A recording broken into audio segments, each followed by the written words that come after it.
అందరికీ నమస్తే. సీఎం రేవంత్ రెడ్డి గారు చేసిన ఒక స్టేట్మెంటు బీజేపీలో బీజేపీ వాళ్ళనే పరిచయం చేసింది.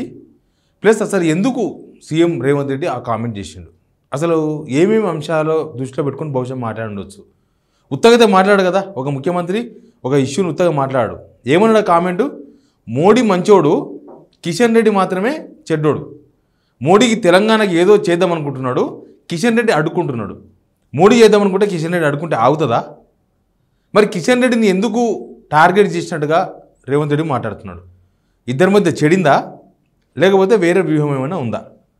అది మనం ఖచ్చితంగా డిస్కస్ చేయాల్సిన అంశం.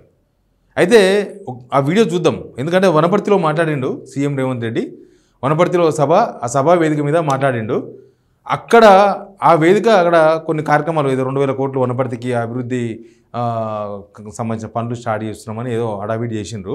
ఇంకా కొత్తగా ఏం చెప్పలేదు వనపర్తిలో రేవంత్ రెడ్డి. కొత్తగా ఏమైనా చెప్తాడేమో అనుకుంటే ఏం చెప్పలేదు. బట్ ఇదే కొత్తది. మోడీ మంచోడు, కిషన్ రెడ్డి చెడ్డోడు. ఎట్లున్నదంటే వెనకడికి ఎవరికో ఒక జాతకం చెప్పేది ఆయన పోతే ఒక ఆయన ఒక దుర్మార్గుడు ఎవరో పోయినట. పోతే నువ్వు దుర్మార్గునివి కానీ మంచోని అన్నాడట. ఈ పరిచయం అయిపోయినట్ట. నేను దుర్మార్గుని అంటుండే మంచోడు అంటుండే ఏందని. సేమ్ మోడీ విషయంలో, కిషన్ రెడ్డి విషయంలో అదే నడుస్తుంది. మాట్లాడదాం ఆ విషయంలో. ఆ వీడియోస్ ముందు మీరు వీడియోస్ చూస్తున్నందుకు కృతజ్ఞతలు. మీరు సిగ్నల్ టీవీకి మద్దతు తెలపండి. కింద ఉన్న సబ్స్క్రైబ్ బటన్ నొక్కండి. వీలైతే వీడియో షేర్ కూడా చేయండి. ఇక కిషన్ రెడ్డి మీద రేవంత్ రెడ్డి ఏం మాట్లాడి ఒకసారి వినండి. విన్న తర్వాత వార్తలు పోదాం. నేను మొన్ననే మోడీ గారిని కలిసి వచ్చిన. పాపం మోడీ గారు మంచిగానే ఉన్నారు, మనకి ఏదన్నా ఒకటి చేయాలని. సైందోడు పాత్ర కిషన్ రెడ్డి పోషిస్తుంది. సమస్య అక్కడ లేదు, సమస్య ఇక్కడనే ఉంది. కుటిలం ఇక్కడనే ఉంది, కుతంత్రం ఇక్కడనే ఉంది. అందుకే ఇవాళ కిషన్ రెడ్డికి చాకిరేవు పెట్టిన. సమస్య మోడీ కాదు, సమస్య ఇవ్వాల, సమస్యలు పరిష్కరించాలని మోడీ తెలంగాణ పట్ల సానుభూతితో ఉన్న కిషన్ రెడ్డి గారు పగతోని ఉన్నాడు. రైట్, అర్థమైంది కదా. తెలంగాణకు మోడీ ఏదో చేద్దామనేది పాపం మోడీ. కానీ కిషన్ రెడ్డి సైంధవుడు. దీనిలో 4 అంశాలు మాట్లాడుకోవాలి. ఎందుకంటే మోడీ మంచోడు ఎట్లయితాడు, కిషన్ రెడ్డి చెట్టోడు ఎట్లయితాడు.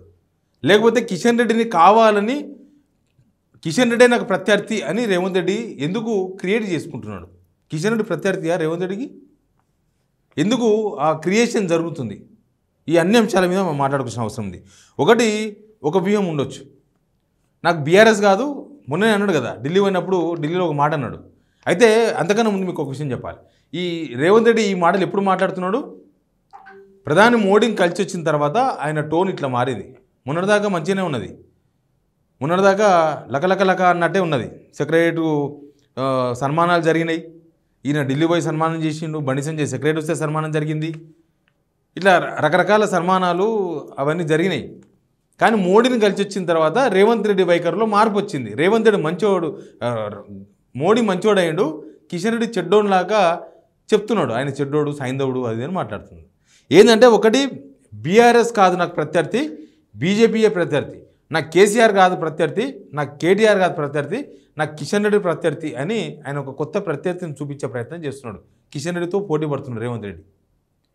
కిషన్ రెడ్డిని అట్లా టాప్లోకి తీసుకురావడం వల్ల, కిషన్ రెడ్డిని విమర్శలు చేయడం వల్ల, కిషన్ రెడ్డి మీద ఏదో ఇట్లాంటివన్నీ వేయడం వల్ల అప్పుడు ఇంకా బీఆర్ఎస్ గురించి చర్చ ఉండదు, అవసరం లేదు. కేసీఆర్ గురించి చర్చ అవసరం లేదు, కేటీఆర్ గురించి చర్చ అవసరం లేదు, హరీష్ రావు గురించి చర్చ అవసరం, అసలు బీఆర్ఎస్ గురించే చర్చ అవసరం లేదని బహుశా ఆయన చెప్తున్న మాటలు అయి ఉండొచ్చు. ఎందుకంటే బీజేపీ వాళ్ళే కార్యకర్తలు పరిచయం అవుతున్నారు. అసలు మా కిషన్ రెడ్డి ఇంతగానం పట్టుకుని, మా కిషన్ రెడ్డి గురించి ఇంతగానం మాకే తెలియదు, కిషన్ రెడ్డి ఇంత అడ్డం పడితే ఆగే పరిస్థితులు ఉన్నాయా, కిషన్ రెడ్డికి అంతగానం చేయగలడా, ఢిల్లీలో అంతగానం నడిపిస్తున్నా మా కిషన్ రెడ్డి అని చెప్పి బీజేపీ కార్యకర్తలే పరిచయం అవుతున్నారు. ఇదేం లెక్క అని మళ్ళీ రేవంత్ రెడ్డికి అర్థమైంది.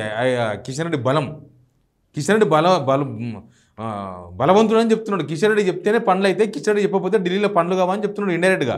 అంటే దాని అర్థమైంది, అదే అర్థం. ఇంకో రెండో అంశం ఒకటి ఉంది. రెండో అంశం ఏంటంటే బహుశా చర్చ ఉంది, పొలిటికల్లో చర్చలు ఎప్పుడు జరుగుతుంటాయి కదా. అవసరమైతే BJP BRS after elections government, after elections కాదు బిఫోర్ ఎలక్షన్సే, రేపు నాడు ఒకవేళ బీజేపీ గవర్నమెంట్ పెట్టాలనుకుంటే కేసీఆర్ సహకరిస్తాడేమో, బీజేపీ గవర్నమెంట్ పెట్టాలనుకుంటే బీఆర్ఎస్ సహకారం అవసరం పడితే సహకరిస్తాడేమో, కాంగ్రెస్ నుంచి రేవంత్ రెడ్డి ప్రమేయం లేకుండా కొంతమంది ఎమ్మెల్యేలు బయటకు పోతారేమో, ఇట్లాంటి చర్చలు పొలిటికల్ సర్కిల్లో ఉన్నాయి. రాజకీయాల్లో ఏది అసాధ్యం అని చెప్పడానికి అవకాశం లేదు. అన్నీ సాధ్యమే. అన్నీ సాధ్యమయ్యేది కేవలం రాజకీయాల్లోనే, మిగతా దగ్గర ఎక్కడ వర్కౌట్ కాదు. రాజకీయాల్లో అన్నీ సాధ్యమే కాబట్టి ఏది అసాధ్యం అని చెప్పలేం. కాంగ్రెస్ నుంచి ఒక కూటమి బయటకు వచ్చి రేవంత్ రెడ్డితో సంబంధం లేకుండా బీజేపీ కనుక నాకు బీఆర్ఎస్ సహాయం కావాలంటే ఏమో సహకరిస్తారేమో అట్లా అన్నప్పుడు రేవంత్ రెడ్డితో పని ఉండదు. రేవంత్ రెడ్డితో రూపాయి ఇసుమంత పని ఉండదు, రూపాయి కాదు పావుల పని కూడా ఉండదు. కాబట్టి అట్లా కాదు కిషన్ రెడ్డి అట్లా అన్నప్పుడు కిషన్ రెడ్డికి ఎక్కువ అవకాశాలు ఉంటాయి, ఆపర్చునిటీస్ ఉంటాయి కదా. కాదు కిషన్ రెడ్డి కాదు, అవసరమైతే నేను వస్తా అందరిని తీసుకొని కాంగ్రెస్ నుంచి నేనే ముఖ్యమంత్రి కావచ్చు అనే ప్లాన్ ఉన్నాడేమో. అట్లా కూడా జరుగుతాయేమో. రాజకీయాలు అందుకే అంటున్నా ఏది అసాధ్యం కాదని. అట్లా కూడా జరిగి ఉండొచ్చు. ఇక మూడవ అంశం ఒకటి ఉంది. ఏమైందంటే కిషన్ రెడ్డికి బండి సంజయ్కి పడదు. ఇది క్లియర్. ఏ బీజేపీ కార్యకర్తలనే చెప్తారు. కార్యకర్తలు అదే మొత్తుకుంటారు. మా వాళ్ళు 4 ఉంటే మొత్తం 4 దిక్కులు ఉంటారు. ఇంకా మేమేమో పార్టీ కోసం సిద్ధాంతం, మేమంతా జై శ్రీరామ్ అని పనిచేయాలి, పైన వీళ్ళు మాత్రం కొట్టాడుతూ ఉంటారు. అందుకే బీజేపీ ఎప్పుడు ఇట్లే ఉంటుందని కార్యకర్తలు మాట్లాడుకుంటుంటారు. అందుకే బండి సంజయ్కి కిషన్ రెడ్డికి పడదు. బండి సంజయ్కి రేవంత్ రెడ్డికి బాగా పడుతుంది. కిషన్ రెడ్డికి రేవంత్ రెడ్డికి కొద్ది సంబంధాలు అట్లట్లే ఉంటాయి, అంత సత్సంబంధాలే ఉండవు. కిషన్ రెడ్డి అందరితో అల్లంబిల్లంలా గలిచిపోడు, అందరితో ఎంత ఉండాలో గంతే ఉంటాడు. అసదుద్దీన్ వచ్చిన పలకరిస్తాడు, అక్బరుద్దీన్ వచ్చిన పలకరిస్తాడు, అటు కేసీఆర్ని పలకరిస్తాడు, ఇటు కాంగ్రెస్ వాళ్ళని పలకరిస్తాడు. కిషన్ రెడ్డి కొద్దిగా అజాత శత్రువు టైప్ ఉంటాడు. ఆయనది ఒక టైప్ పాలిటిక్స్. ఆయన డిక్షనరీ ఆయన స్కూల్ చదవాలంటే ఇంకా మళ్ళీ కొద్దిగా చాలా టైం పడుతుంది. ఇవన్నీ ఓపెన్, మిగతా బండి సంజయ్ ఇవన్నీ ఓపెన్ స్కూల్స్. ఏంటంటే వీళ్ళు ఏం చేస్తున్నారో ఈజీగా అర్థమైపోతుంది. అంటారు చూసిన బ్రహ్మానందంది, ఈ మంచి దొంగతనం చేసినప్పుడు దొరికిపోతాడని. సేమ్ అట్లే ఉంటుంది వీళ్ళది. రేవంత్ రెడ్డి అట్లే ఉంటుంది. ఏదో ఎవ్వరు తెలియదేమో చేస్తున్నాం అనుకుంటారు కానీ అందరికి తెలుసు వాళ్ళు చేసేది, అందరికి అనిపిస్తుంది బయటికి. కాబట్టి అట్లా ఏమన్నా బండి సంజయ్, రేవంత్ రెడ్డి వీళ్ళందరూ కలిసి ఈటల రాజేందర్ను తొక్కేందుకు కాంగ్రెస్ బీజేపీ లీడర్ అంటే ఇద్దరే మాట్లాడింది. అది కూడా గుండు అరగుండు ఒక ముఖ్యమంత్రిగా అంతకుముందు బీఆర్ఎస్లు మాట్లాడినప్పుడు ఇదేం భాష అని నేనే మాట్లాడిండు. ఇప్పుడు ఆయన డబల్ మాట్లాడుతుండు. ఈయన దానికి గురువైపోయాడు అందరికీ. వీళ్ళిద్దరే బీజేపీ అంటే ఓన్లీ కిషన్ రెడ్డి, బండి సంజయ్, నో ఈటల రాజేందర్ అని బహుశా చెప్పదలుచుకుంటేమో ఇది ఒక పాయింట్ ఉంది, అవకాశం ఉంది దానికి కూడా. ఇంకా 4వది ఏంటంటే మూసీ విషయంలో బహుశా కిషన్ రెడ్డి అడ్డుకొని ఉండొచ్చు, ఛాన్స్ ఉంది. ఎందుకంటే ఫస్ట్ నుంచి కూడా బీజేపీలో ఉన్న కొందరు నేతలు మూసీ ప్రక్షాళనకు బాగా అసలు రేవంత్ రెడ్డి కన్నా స్పీడ్ ఉన్నారు. బండి సంజయ్, రఘునందన్, కొండ విశ్వేశ్వరరెడ్డి, ఇక ఇట్లాంటి కొంతమంది మొత్తం ఆ ఇండ్లు లేపేసేయాలి, పెద్ద బిజినెస్ ఏరియా కావాలని చెప్పి అనుకున్నారు. వాళ్ళు సహకరించారు. కానీ కిషన్ రెడ్డి మౌనంగా ఉండి ఉండి ఉండి ఒకనాడు పోయి నిద్ర చేసినాడు. మూసీకాడ పోయి నిద్ర చేసిండు. ఒక్క ఇల్లు కూడా కూలనియ్యం, కూలితే మేము ఊకోమని.